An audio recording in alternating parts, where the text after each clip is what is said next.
Selamat malam Pak Ketua. Selamat malam juga, selamat malam Mas Santo, dan selamat malam netizen dimanapun Anda berada. Banyak orang yang tahu nih Ketua terkait ideologi bangsa Indonesia itu Pancasila Ketua.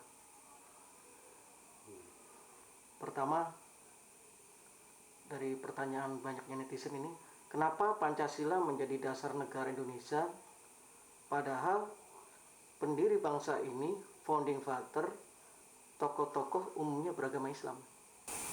Ya, jadi begini ya, memang ibarat dasar negara itu atau fondasi suatu bangsa itu harus dicari yang kuat, sehingga kalau negara itu berdiri tidak akan rapuh dan tidak mudah goyah dan tidaklah hancur ya, sampai kapanpun zaman itu silih berganti. Nah, Pancasila yang menjadi dasar negara kita ini itu adalah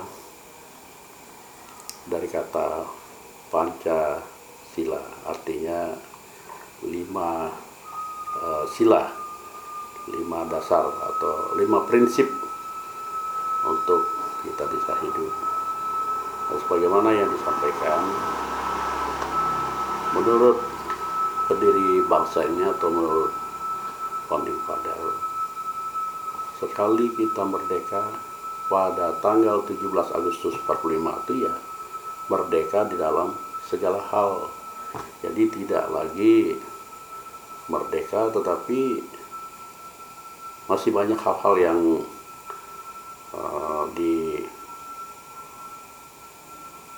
ditutupi misalnya ya, makanya mereka mencari dasar negara Indonesia ini apa yang cocok.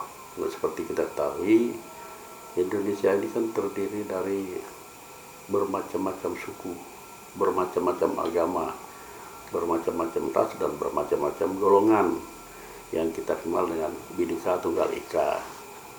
Nah, kalau misalnya salah satu agama yang dijadikan sebagai dasar negara, katakanlah Hindu, karena memang Hindu ini yang lama misalnya, pasti yang lain itu akan merasa terjajah lagi ya.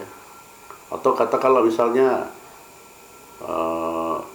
Kristen aja misalnya, nah, yang Islam bagaimana?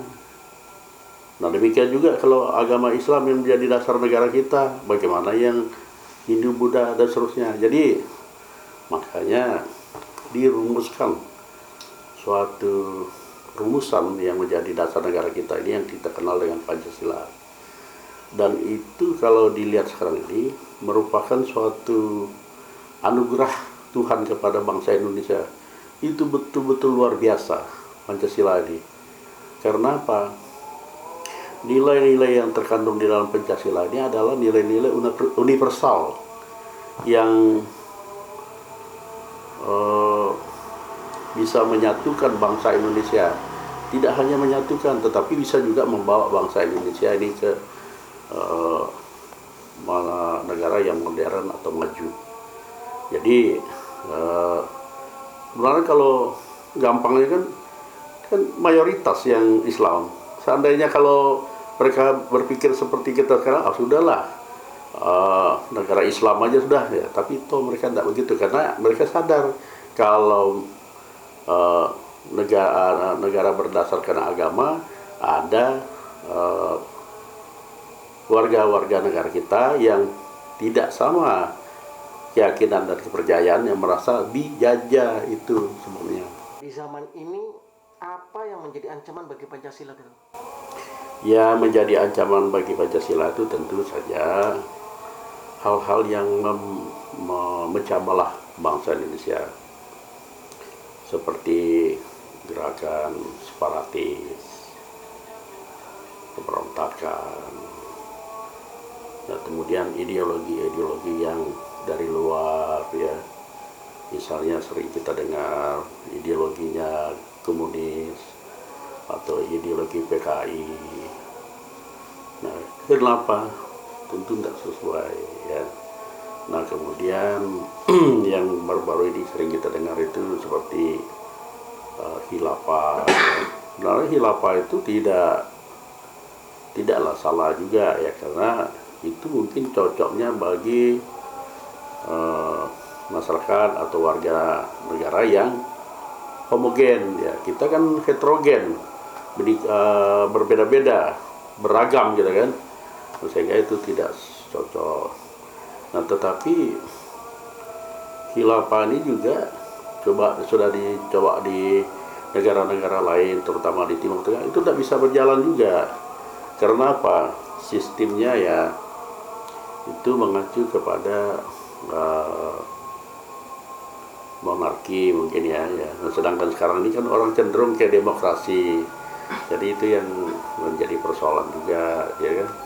Bagaimana menjaga Pancasila agar tetap menjadi dasar negara, pemersatu, membawa Indonesia lebih maju, adil dan makmur ini gitu. Ya, jadi kita seperti apa yang saya katakan tadi, kita baca aja lah di Google kah, atau di YouTube kah, atau di internet kah.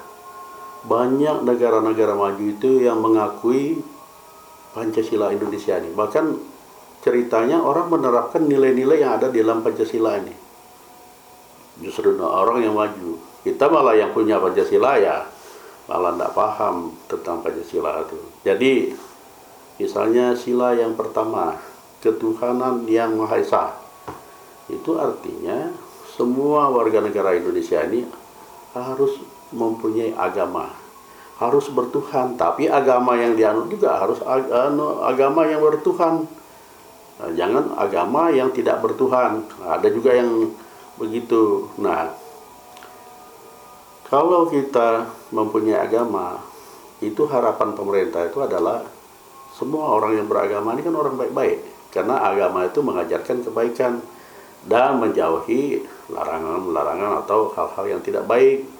Nah itu prinsipnya. Yang kedua juga, kalau orang beragama, dia mempunyai apa istilahnya itu, harapan yang luar biasa. Harapannya itu apa? Hidup bahagia di dunia dan hidup bahagia di akhirat. Sehingga kita selalu mensyukuri apa yang kita dapat setiap hari. Nah, tapi kalau orang tidak beragama ya itu yang sering ya bunuh diri dan lain sebagainya. Nah, kemudian agama yang ada di Indonesia ini harus disejajarkan kedudukannya di dalam hukum. Artinya apa? Jangan ada yang mengkafirkan salah satu agama. Jangan bilang ada agama yang sesat. Jangan, tidak boleh. Jadi semua agama itu adalah benar. Semua agama itu adalah baik. Dan semua agama yang ada di Indonesia ini adalah agama yang membawa kebaikan dan membawa kita ke surga.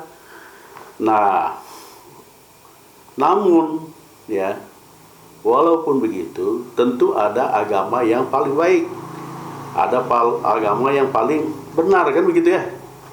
Nah, itu di dalam kotak agama masing-masing lah kita sebut tuh. Kata misalnya yang Islam, tentu dia mengatakan Islamlah yang terbaik, tapi jangan digembar-gemborkan di ranah publik.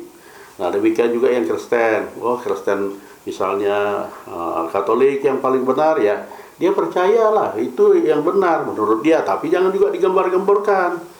Demikian juga yang Kristen, demikian Hindu, demikian Buddha, demikian juga yang Konghucu dan agama kepercayaan yang lain. Jadi ini yang seringnya itu karena saling apa? Saling kita mengkafirkan orang. Kita saling menganggap orang sesat, menganggap orang adalah penghuni neraka. Padahal kita sendiri bagaimana? Nah, itu sifatnya adalah subjektif. Nah, yang objektifnya bagaimana? Ya bersabarlah. Bersabar apa? Tunggu sampai kita menutup mata untuk selama-lamanya. Nah, disitulah kita tahu yang mana yang paling benar dan yang mana tadi. Tetapi ini saya pribadi ya, saya yakin bahwa agama itu ya, atau dengan kata lain ya, semua orang Islam saya yakin itu masuk surga. Demikian juga yang Kristen masuk surga. Demikian juga yang Hindu, Buddha, Konghucu, dan lain sebagainya masuk surga semua. Apa alasan saya mengatakan itu? Ada, bukan tidak mendasar, ada ayatnya juga, saya tidak tahu persis. Ayatnya mengatakan begini, bahwa Tuhan menciptakan kita manusia itu segambar atau secitra dengan Tuhan. Nah, kata Tuhan, Dia menciptakan manusia ini yang paling sempurna, adalah makhluk atau ciptaan Tuhan yang paling sempurna itu ya manusia. Masa Tuhan ciptakan kita baik-baik lalu masukkan ke neraka? Kan tidak benar itu. Ya logikanya aja lah ya. Nah, siapa yang masuk neraka itu sudah ada juga ayatnya, saya dengar itu, tapi tidak saya mendalam ya. Yang masuk neraka itu adalah iblis dan setan serta pengikutnya. Nah, siapa yang pengikut setan itu? Ya itu tadi. Kalau kita sering menghina orang, menganiaya orang, apalagi sampai membunuh orang, itulah pengikut setan tuh. Nah, jadi saya kira jangan juga lah kita terlalu lalu dengan agama kita. Ya bolehlah kita katakan agama saya ini benar, tapi jangan digambar-gambarkan di depan saudara kita yang berbeda. Apalagi menuduh orang itu kafir, menuduh orang itu sesat. Jangan. Kalau itu yang kita kembangkan, ya sudahlah. Nah, mungkin yang bisa mengkontrol ini tidak lain adalah aparat keamanan. Aparat keamanan kita ini kan kita tahu TNI dan Polri. Mereka yang punya wewenang untuk mengatur ini, sehingga ini yang boleh dan ini yang tidak boleh. Sehingga kita hidup itu rukun aja. Rukun, damai, sejahtera. Nah begitu. Nah kemudian yang kedua, sila yang kedua, kemanusiaan yang adil dan beradab. Artinya agama yang kita anut adalah agama yang menghargai kemanusiaan. Manusia itu dihargai paling tinggi, manusia tadi. Itulah yang disebut dengan HAM, hak asasi manusia. Manusia itu jangan dilecehkan, jangan difitnah, jangan di macam-macami. Nah, itu yang diharapkan oleh Pancasila nih. Dan di negara lain itu diterapkan. Tapi kalau di negara kita mah bahkan ada yang dipenggal lehernya gara-gara agama. Itu keliru besar itu. Nah, tapi ini oke lah ya, yang sudahlah. Tapi ke depan tidak boleh seperti itu. Nah, yang ketiga, persatuan Indonesia. Persatuan Indonesia kita tahu Belanda menjajah kita karena kita tidak bersatu. Makanya semua yang kita sekarang nih, bersatu kita teguh, bercerai kita runtuh. Akan runtuh bangsa kita ini, akan hancur bangsa kita kalau kita tidak bersatu. Nah, yang keempat, kerakyatan yang dipimpin oleh hikmat kebijaksanaan dalam permusyawaratan perwakilan. Nah, itu yang keempat. Nah, di sini tergambar bahwa negara kita ini mengandung asas demokrasi. Demokrasi itu, yang mengajarkan kita demokrasi itu adalah ajaran agama. Apa kata ajaran agama? Manusia itu sama di hadapan Tuhan. Tidak ada yang lebih tinggi dan tidak ada yang lebih rendah. Sama. Coba orang naik haji itu, pakaiannya semua putih-putih. Supaya apa? Kita menghadap Tuhan itu sama. Tidak ada yang kaya, tidak tahu kita mana yang miskin, tidak tahu kita mana yang pejabat. Itu yang dikehendaki Tuhan. Yang pertama itu musyawarah. Tapi kalau tidak tercapai musyawarah untuk mufakat, lalu yang kedua yang dikenal dengan voting, one man one vote. Nah, itu yang siapa yang suaranya terbanyak atau tertinggi, itulah yang menjadi pemimpin. Kedaulatan atau kekuasaan yang diperoleh dari rakyat, oleh rakyat, dan untuk rakyat. Dan yang terakhir juga, itu adalah keadilan sosial bagi seluruh rakyat Indonesia. Ini yang susah diciptakan oleh Indonesia tuh. Padahal sudah diamanatkan oleh Pancasila. Sebagian aja yang merasakan nikmatnya kekayaan alam ini. Kemudian ada yang kaya, ada yang miskin. Oh, kita senyum-senyum aja, tidak boleh begitu, ya kan? Nah, seharusnya kita yang kaya ini, ya kekayaan kita ini, ya setidak-tidaknya dinikmati oleh warga negara Indonesia. Nah, kalau nilai-nilai Pancasila ini itu universal, ya, seperti ketuhanan itu. Semua orang di dunia ini mau beragama. Nah, kemudian kemanusiaan, ya HAM tuh. Tidak ada negara-negara yang tidak mempunyai itu juga universal itu. Apalagi persatuan, belum lagi demokrasi, belum semuanya adalah nilai-nilai yang luhur.